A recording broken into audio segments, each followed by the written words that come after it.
ഇന്ന് ഒരു പടവല തൈ നടാം. വിത്തുപാകി ഒരാഴ്ച വളർച്ചയെത്തിയ പടവലത്തിന്റെ തൈയാണിത്. ഇത് നട്ടാലോ?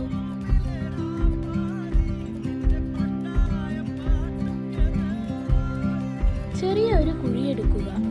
ഇതിലേക്ക് കുറച്ച് മണ്ണ്, ചാണകപ്പൊടി, എല്ലുപൊടി, വേപ്പിൻ പിണ്ണാക്ക് എന്നിവ ഇട്ട് കൊടുക്കുക. അടുത്തൊരു ഒട്ടുമാവുണ്ട്. അതിലേക്ക് പടർത്താനാണ് ഞാൻ ഉദ്ദേശിക്കുന്നത്. ഇതിലേക്ക് ആ തൈകൾ വച്ചു കൊടുക്കാം.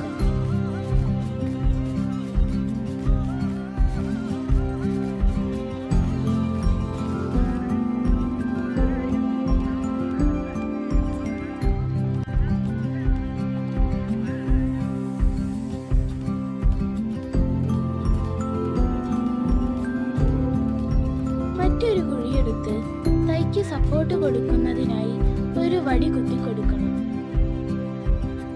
ഇതുപോലെ നമുക്ക് എളുപ്പത്തിൽ ചെയ്തെടുക്കാം.